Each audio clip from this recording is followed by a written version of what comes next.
고린도전서 13장 8절 말씀, 신약성경 279페이지입니다.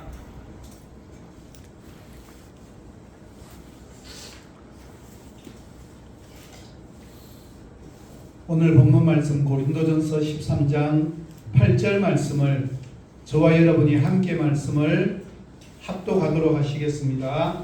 사랑은 언제까지나 떨어지지 아니하게 예언도 괴하고 방언도 그치고 지식도 괴하리라. 아멘. 성장과 성숙의 개념 차이를 아십니까? 성장은 주로 외적이고 양적인 증가나 외형적인 발전을 의미합니다. 물리적으로 크기가 커지거나 지식의 양이 많아지고 기술이 향상되는 등 측정 가능한 변화를 나타낼 때 사용됩니다. 반면에 성숙은 주로 질적인 변화나 내면적인 깊이를 의미합니다. 단순히 지식이나 경험이 많아지는 것을 넘어서서 그것들을 통합하고 이해하여 지혜롭게 활용할 수 있는 능력, 그리고 감정을 조절하고 타인과 깊이 있는 관계를 맺는 능력, 가치관이 확고해지고 인격이 완성되어져 가는 과정을 뜻합니다. 결론적으로 성장은 몸집을 키우고 정보를 늘리는 것처럼 더하기의 개념입니다. 그래서 이것은 눈으로도 쉽게 판별할 수가 있습니다. 반면에 성숙은 지혜를 얻고 인격을 다듬는 것처럼 다지기의 개념입니다. 그래서 쉽게 눈으로는 판별하기가 어려울 때가 굉장히 많이 있습니다. 이 성장과 성숙의 이 두 가지는 서로 다른 개념이지만 독립적으로 존재하기보다는 상호 보완적인 관계에 있습니다. 성장이 없이는 성숙하기 어렵고 성숙은 성장의 과정을 더욱 의미 있게 만듭니다. 그래서 진정한 발전은 성장과 성숙이 조화를 이룰 때 나타난다고 말씀드릴 수가 있습니다. 이 성장과 성숙의 개념을 고린도 교회에 대입해 보면 이런 뜻입니다. 고린도 교회는 성장은 이루었지만 성숙이 부족한 교회였습니다.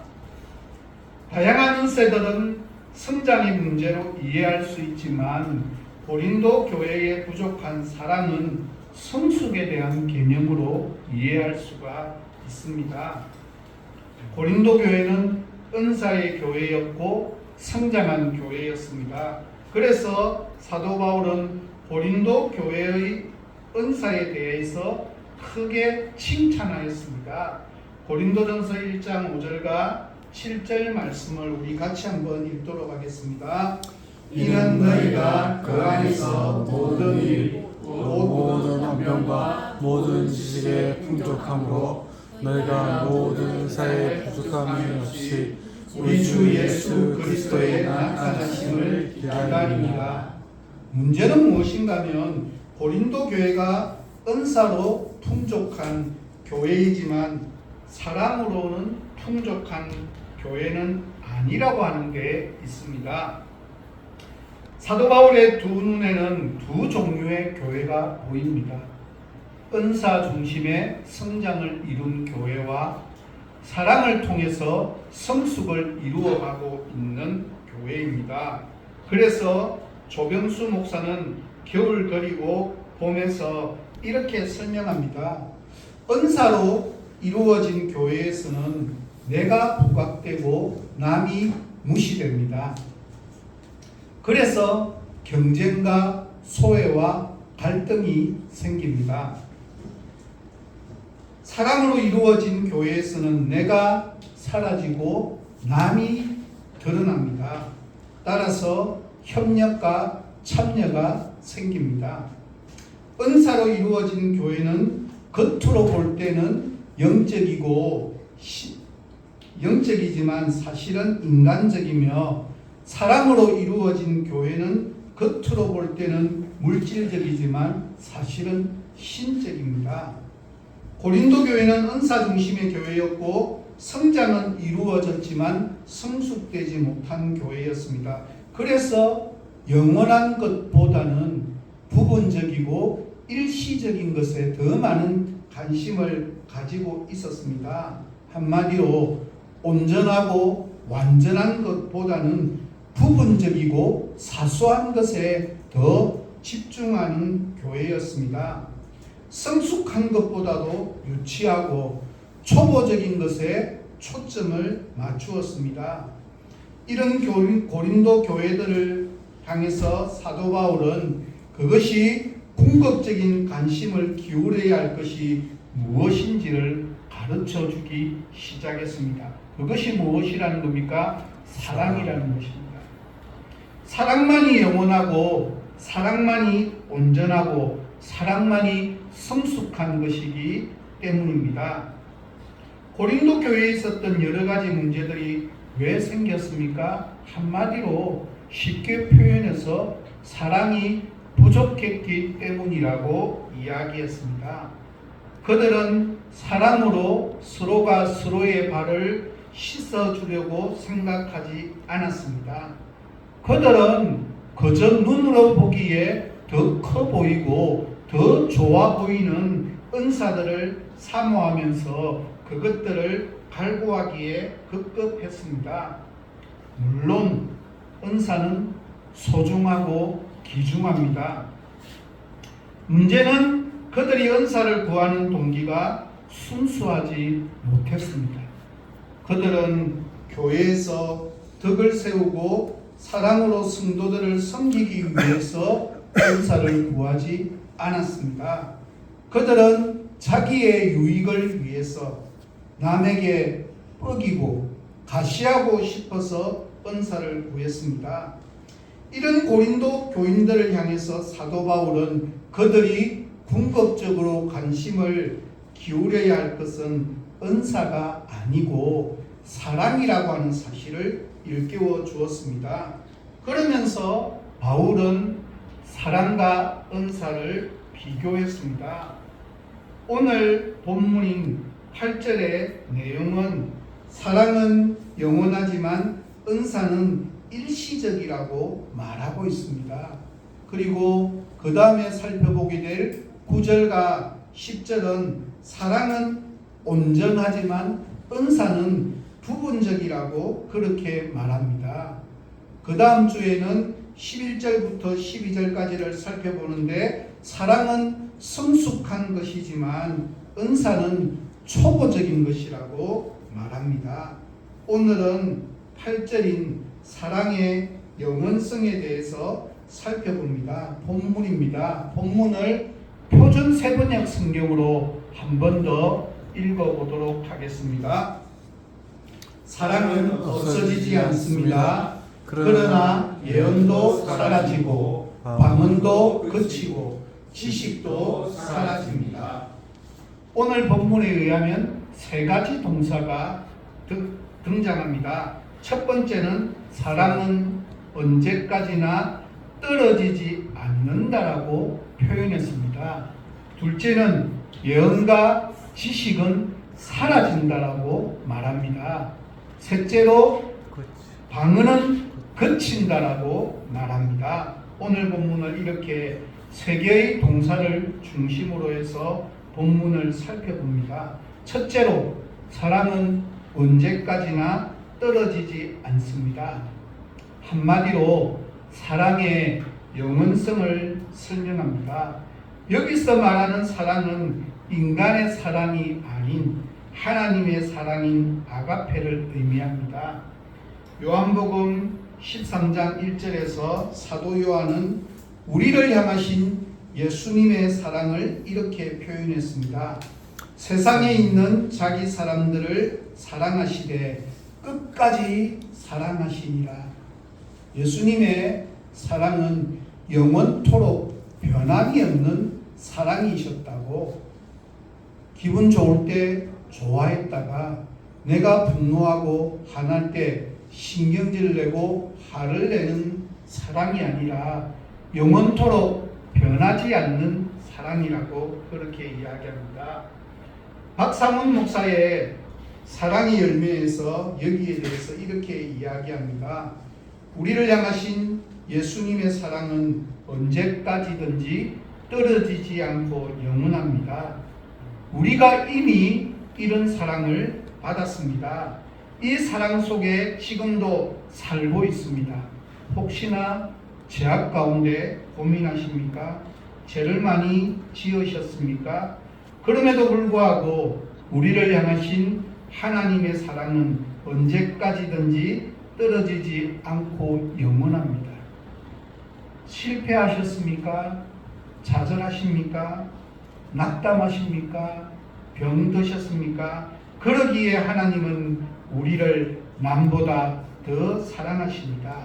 우리는 이미 이런 사랑을 받았고 지금도 이런 사랑의 은혜 가운데 살아가고 있습니다.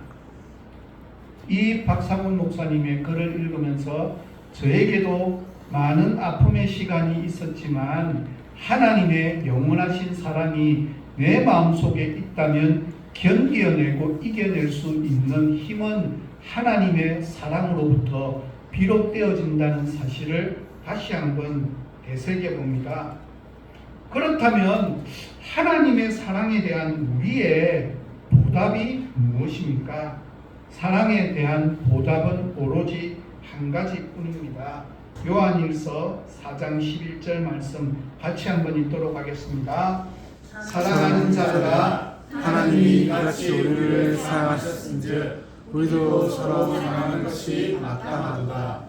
내가 하나님의 사랑을 받은 사람이라면 그 증거가 무엇입니까? 어떻게 보답해야 되겠습니까? 우리도 그 하나님의 영원한 사랑이 내 속에 거하기 때문에 서로가 서로를 사랑하는 것이 너무나도 지극히 당연한 일이라고 그렇게 설명합니다. 한마디로 사랑에 대한 보답은 사랑뿐이 없다라는 이야기입니다. 요한복음 13장 34절에서도 이렇게 이야기합니다. 같이 읽도록 하겠습니다. 새 계명을 너희에게 주노니 서로 사랑하라. 내가 너희를 사랑한 것 같이 너희도 서로 사랑하라. 우리를 향하신 하나님의 사랑이 언제까지든지 떨어지지 않고 영원하신 것처럼 우리의 사랑도 당연히 그렇게 해야 됩니다. 하나님을 향한 우리의 사랑도 주님을 향한 사랑도 뿐만 아니라 주님의 몸된 교회를 향한 사랑도 우리의 사랑도 영원히 변함이 없기를 저는 소망해 봅니다. 그래서 영원성에 대해서 설명하기를 뭐라고 동사를 이야기합니까? 떨어지지 아니하되라고 그렇게 이야기했습니다. 이 단어에 대한 설명을 김영민 목사의 고린도전서 13장 강의 제1은 사랑이라여서 이렇게 설명합니다.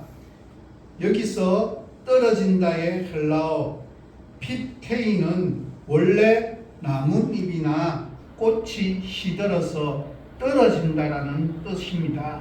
그래서 실패하다, 파멸당하다라는 의미입니다.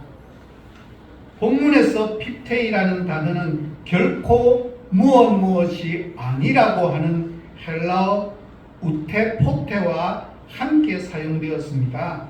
그래서 무슨 뜻입니까? 사랑은 아무리 시간이 지날지라도 시들지도 않고 떨어지지도 않고 실패하지도 않고 파멸당하지도 않고 사라지지도 않는다는 것을 계속해서 강조하고 있는 표현입니다.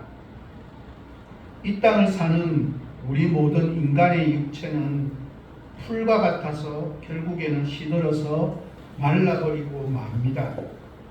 인간의 모든 영광은 풀의 꽃과 같아서 결국에는 다 떨어지고 없어지기 마련입니다. 그러나 참된 사랑은 절대로 시들지 않습니다. 아가페의 사랑은 절대로 마르지 않고 떨어지지 않습니다. 절대로 실패하지도 파멸당하지도 않습니다. 사랑은 언제까지나 지속된다라고 하는 뜻입니다.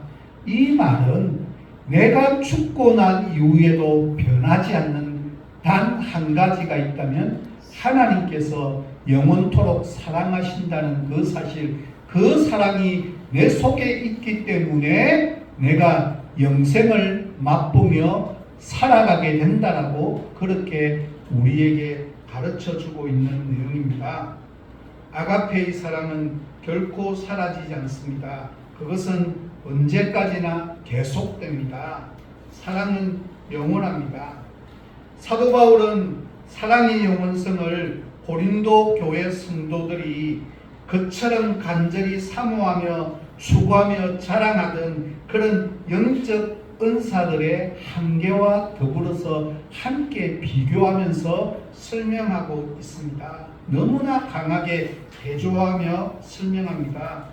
고린도 교회 성도들은 자기들이 예언이나 방언이나 지식의 은사를 가지고 있다는 것에 대해서 대단한 자부심과 긍지를 가지고 있어서 자랑하며 살아가고 있었습니다. 그러나 바울은 자부심에 가득한 그들을 향해서 이렇게 말합니다.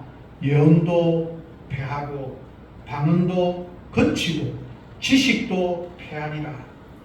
모든 영적 은사는 순간적이고 일시적이고 임시적이어서 결코 영원하지 않습니다. 이제 두 번째 동사입니다. 예언과 지식은 어떻게 된다고요? 패하리라고 그렇게 설명하고 있습니다. 여기서 패하다라고 하는 헬라어 카타르게 데세타이는 일정한 기간이 지난 다음 사라진다. 작용이 중단되어 더 이상 효력을 내지 못한다라는 뜻입니다. 그런데 예언의 은사나 지식의 은사는 패하리라고 효력을 더 이상 나타내지 못한다라고 그렇게 설명합니다. 예언은 무엇입니까? 하나님의 말씀을 사람들 앞에서 선포하는 것을 가리킵니다. 우리는 예언이라고 하니까 그 내용은 미래적이어야 한다고 생각을 하기가 쉽습니다. 그러나 예언은 그 내용이 미래적일 수도 있고 과거적일 수도 있고 현재적일 수도 있습니다. 중요한 것은 시간적인 의미가 아니고 공간적인 의미입니다. 하나님의 말씀을 받아서 사람들 앞에서 선포하는 것이 예언입니다. 그렇다면 우리에게 예언을 주신 목적이 무엇입니까? 고린도전서 14장 3절 말씀입니다. 우리 같이 한번 읽도록 하겠습니다. 그러나 예언하는 자는 사랑에게 말하여 덕을 세우며 권면하며 위로하는 것이요. 하나님이 우리에게 예언의 은사를 주신 목적이 세 가지라고 너무나 분명하게 설명합니다. 첫째로 덕을 세우는 것입니다. 하나님이 우리에게 은사를 주신 것은 개인의 유익을 위해서 주신 것이 결코 아닙니다. 교회 전체의 덕을 세우기 위해서 곧 봉사하고 섬기기 위해서 우리에게 예언의 은사를 주셨습니다. 둘째는 무엇이라고 이야기합니까? 권면입니다. 하나님 앞에서 말씀대로 순종하며 살아가는 길과 행위를 바르게 하도록 말씀으로 권면하는 것이 예언의 목적입니다. 셋째는 무엇입니까? 위로하는 것입니다. 누군가 힘든 일이나 슬픔을 당했을 때 하나님의 말씀으로 뭘 하는 겁니까? 위로하는 것입니다. 이 세 가지가 바로 예언의 목적입니다. 혹시나 말씀을 듣는데 내 마음속에 두려워하고 걱정하고 염려하는 마음이 생기면 결코 하나님의 말씀이 아닙니다. 예언의 말씀이 아닙니다. 그것은 누구의 말입니까? 무당의 말입니다. 무당이 하는 일이 뭐랍니까? 겁을 주는 거예요. 이렇게 하지 않으면 어떻게 된다고 겁을 주고 혼내어서 내 마음을 사로잡고 빼앗으려고 하는 목적이 있다면 예언의 목적은, 하나님의 말씀의 목적은 우리를 뭘 하는 겁니까? 위로하는 것입니다. 우리를 다시 세워주는 것이 하나님의 말씀의 본래의 목적입니다. 소울순 목사는 그리스도인의 사랑 찾기에서 예언을 이렇게 설명합니다. 예언은 성경에 가득한 것이라고, 아주 가치 있는 실제라고 이야기합니다. 하지만 모든 예언은 본질상 일시적일 수밖에 없다라고 이야기합니다. 이 말은 무슨 말인가 하면 예언이 이루어지는 즉시 그 효력을 잃어버린다라고 하는 뜻입니다. 예를 들면 이사야 7장 14절 말씀에 예수님의 동정녀 탄생을 예언했지 않습니까? 그 예언이 주 1세기경에 예수님께서 탄생하심으로 말미암아서 뭘 하게 된 것입니까? 이미 완성되어졌고 그것은 과거의 일로 지나가 버렸고 더 이상은 그것에 영향을 받지 않게 된다는 이야기입니다. 그래서 예언을 설교로 해석해도 동일합니다. 예수님이 재림하시면 이 세상에는 하나님을 아는 지식으로 가득 차 설교가 필요 없게 됩니다. 천국에는 예언자도 없고 설교자도 없습니다. 천국은 사랑하는 사람들이 모여 사는 나라입니다. 그래서 사랑은 영원한 것입니다. 왜냐하면 사랑의 본질로 가득 찬 사람들이 모여있기 때문입니다. 계속해서 본문에는 지식의 은사가 나옵니다. 물론 세상적인 지식을 가리키는 것은 아닙니다. 영적인 지식, 하나님의 말씀을 깨닫고 이해하는 것을 가리킵니다. 고린도전서 12장 8절에 보면 지식의 말씀이라는 표현이 있습니다. 여기에는 지식과 말씀이 연결되어져 있음을 볼 수 있습니다. 따라서 지식은 내가 깨달은 말씀의 진리를 다른 사람들에게 말로 가르치는 것을 의미합니다. 세상적 지식이 영원할 수 없는 이유는 우리도 어렵지 않게 잘 알고 있습니다. 특별히 과학적 지식은 더욱더 그러합니다. 현대에는 성면 광산의 피해가 문제되고 있습니다. 하지만 예전에는 성면을 캔 후에 그냥 내버려둔 광산이 사람의 건강에 해로울 리 없다고 생각하고 그냥 방치해 두었습니다. 그런데 지금은 잘못된 지식 때문에 비상이 걸렸습니다. 그것이 오히려 인간의 건강을 해친다는 사실입니다. 커피에 대한 지식들도 어떤 사람은 극찬을 하고 어떤 사람은 악평을 하고 있습니다. 그것도 무엇을 빌려서? 과학을 빌려서 하는 것입니다.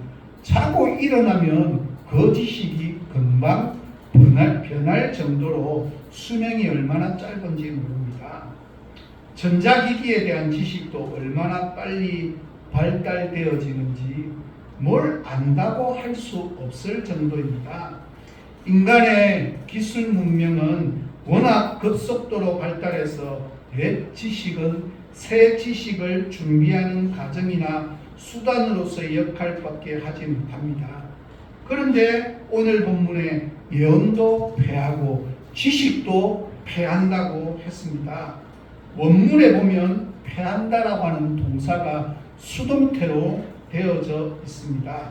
한마디로 패하여 진다라고 하는 말입니다.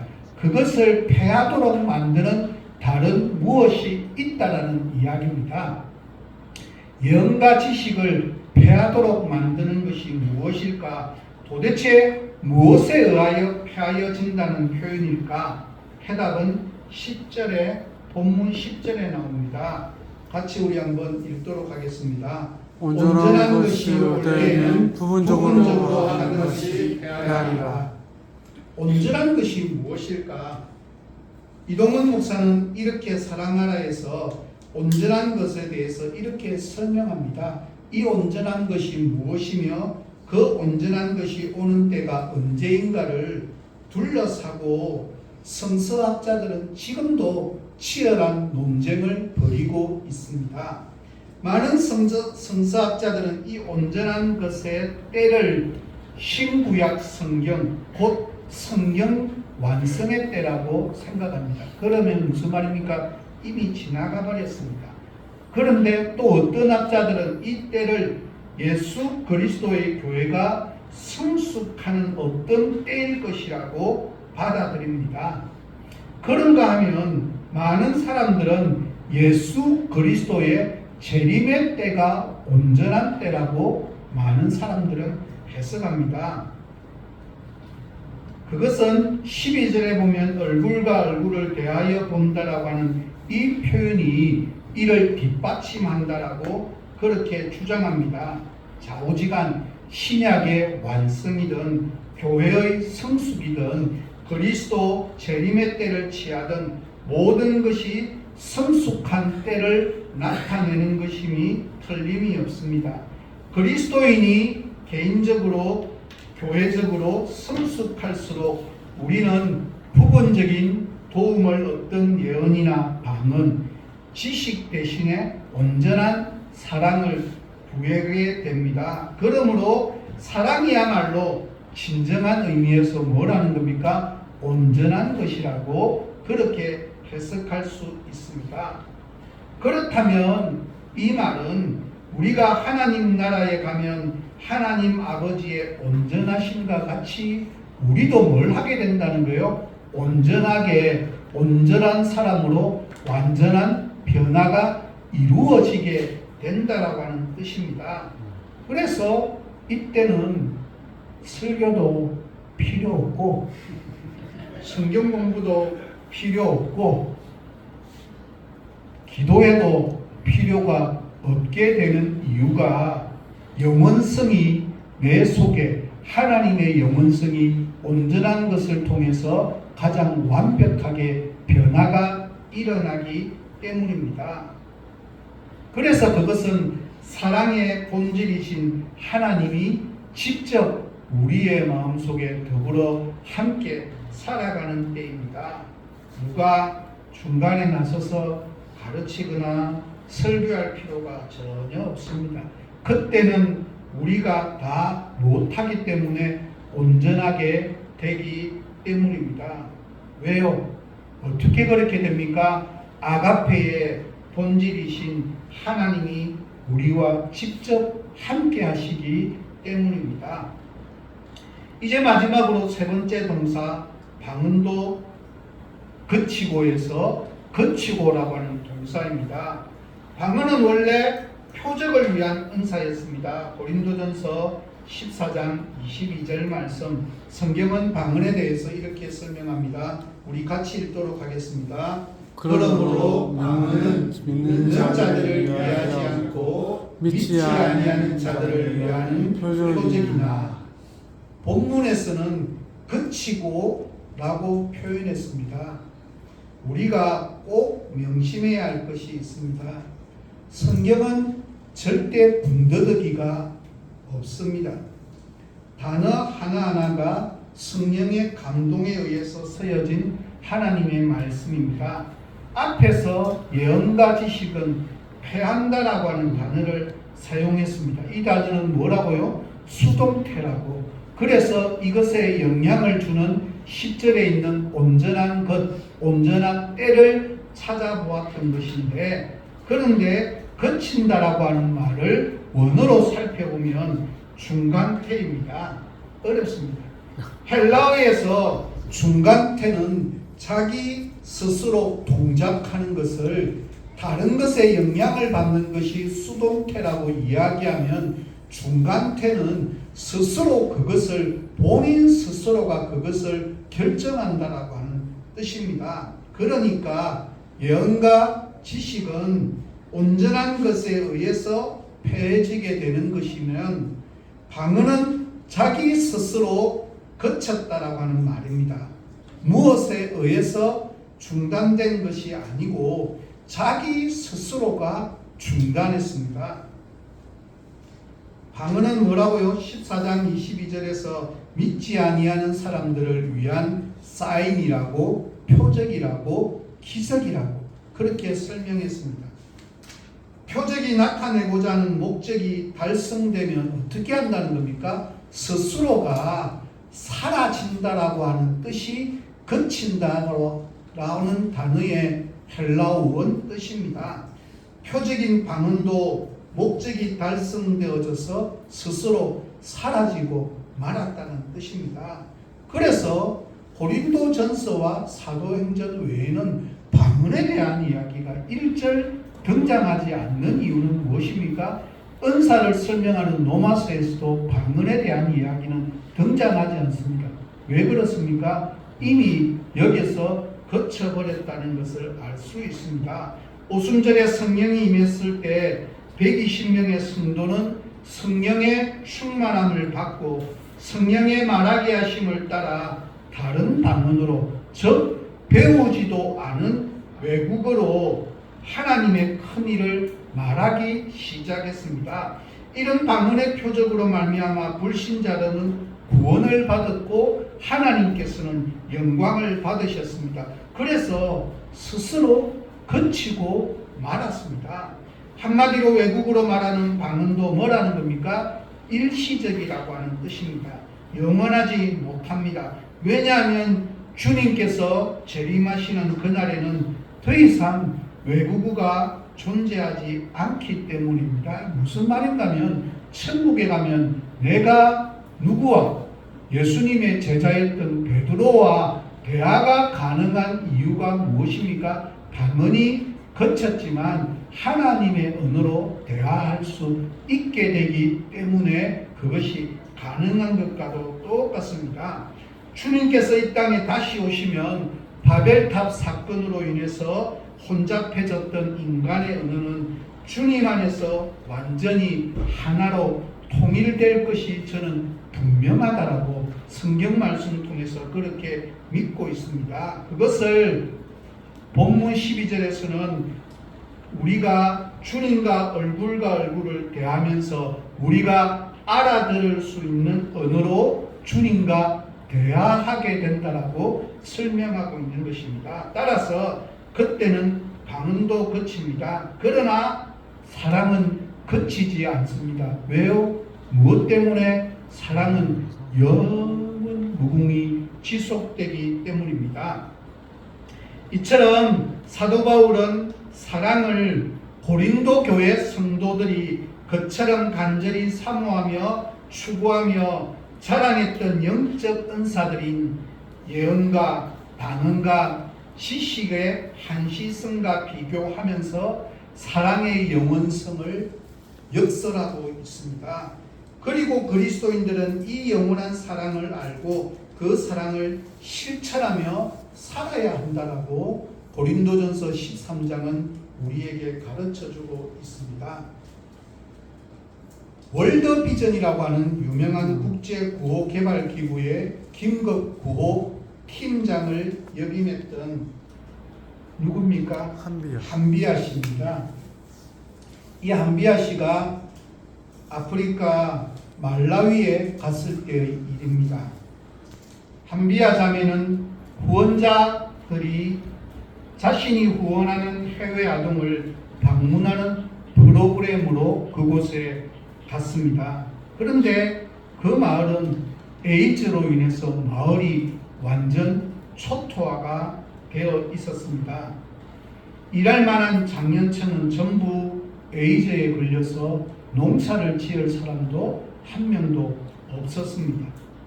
마을의 유일한 교사와 보건요원도 에이즈로 사망했기에 학교와 보건소는 문을 닫고 말았습니다. 에이즈로 부모를 다 여인 고아의 숫자가 마을 전체 어린이의 3분의 일이 넘었습니다. 그 팀이 방문한 12세 아동 사무엘도 에이즈 고아이자 에이즈 환자였습니다. 그 소년은 엄마가 에이즈에 걸린 채 임신하고 출산하면서 수직 간염이 이루어졌습니다. 이미 뱃속에서 에이즈 환자로 판명을 받았습니다. 그러기에 비쩍 마른 몸은 온통 부스럼투성이의 기침까지 심했습니다. 안내자의 말로는 남은 기간이 6개월 정도라고 이야기했습니다. 이 집 아이의 후원자는 서울 출발 때부터 몹시 까탈스럽고 불평불만이 많았던 50대 남성이었습니다. 그런데 그는 에이즈에 걸린 사무엘에게 가까이 다가가는 게 꺼림칙했는지 굳은 얼굴로 먼 발치에 서 있었습니다. 숨쉬기도 어려워하는 사무엘에게 한비야 자매가 이분이 동생 후원자라고 소개했습니다. 그러자 사무엘은 눈이 휘둥그레지면서 말까지 더듬으면서 이렇게 이야기합니다. 이분이 제 동생 후원자라고요. 너무너무 고맙습니다. 당신은 저의 간절한 기도의 응답입니다. 아니, 방금 만난 사람이 어떻게 기도의 응답이란 말입니까? 알고 보니 사무엘은 부모님이 돌아가신 때인 1년 전부터 하나님께 기도하기 시작했습니다. 자기는 어떻게 되어도 좋으니 10살짜리 그리고 6살짜리 동생만은 굶지 않고 학교에 다닐 수 있게 해달라고 밤낮으로 기도했다고 합니다. 아프면 아플수록 더욱 간절하게 기도했는데 마침내 2달 전 동생들이 한국의 후원자와 연결되면서 그 후원자의 손을 들썩 잡았습니다.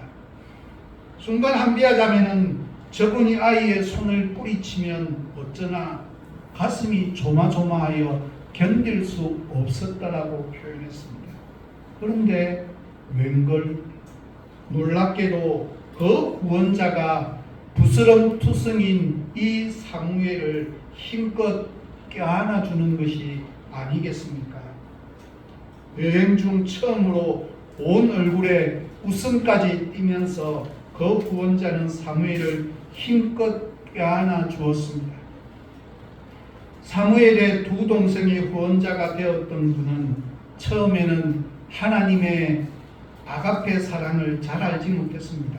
그런데 사무엘이 자기의 동생을 위해서 2 동생을 위해서 1년 동안 간절히 기도하여 하나님께서 자신을 그들의 후원자로 세워진 것을 알게 되었습니다. 그래서 자신도 하나님의 아가페 사랑으로 그들을 사랑하게 되었습니다.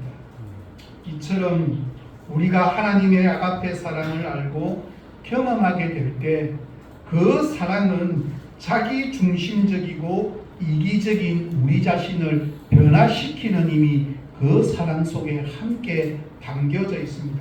그래서 우리를 하나님의 사랑과 은혜를 흘려보내는 축복의 통로로 삼을 수 있는 것은 내가 위대한 것이 아니라 내 속에 거하고 있는 하나님의 사랑이 영원 무궁토록 지속되기 때문입니다. 저는 말씀을 마무리합니다. 사랑하는 청안교회 가족 식구 여러분, 사도 바울은 사랑과 은사를 어떻게 비교하고 있습니까? 사랑은 언제까지나 떨어지지 아니한다라고 말합니다. 한마디로 말해서 사랑은 영원합니다.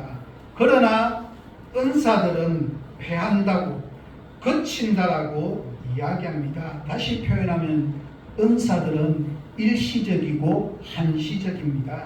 결코 영원하지 않습니다. 사도 바울은 이렇게 사랑을 말하면서 영원과 시간의 문제를 다룹니다. 사도 바울의 은사들의 일시성을 강조하기 위해서 아주 강한 어조의 동사를 사용했습니다. 패한다. 이 말은 더 이상 쓸 일이 없다는 뜻입니다. 거친다. 이 말은 더 이상 갈 길이 없다라고 하는 뜻입니다. 아무런 희망이 없다라고 하는 뜻입니다. 은사들에게는 폐지와 정지가 선언되었습니다. 아무리 위대한 예언이라도, 아무리 신비한 방언이라도, 아무리 놀라운 지식이라도 폐지하고 정지하게 됩니다. 쉽게 말해서 모든 은사는 반드시 끝이 있습니다. 그러나 사랑은 영혼을 우리에게 가르쳐주고 있습니다. 사랑은 영혼을 제시합니다. 사랑의 눈을 가지고 있으면 영혼을 뚫어보게 되고 그 영혼이 내 속에 있기 때문에 우리는 죽지 않고 육체적으로는 죽지만 영생을 얻게 되는 존재로 바뀌게 되는 그 본질은 사랑의 영혼 속에 담겨져 있음을 우리는 잊지 말아야만 합니다. 우리가 사는 세상의 대부분의 것은 일시적이고 한시적입니다. 죽음과 더불어 모든 것이 다 끝나버립니다. 그렇다면 일시적인 것이 판을 치는 세계에서 영혼을 체험하는 방법이 무엇입니까? 그것은 영원성을 가진 하나님의 사랑을 내 마음속에 영원토록 품고 살아가는 것입니다.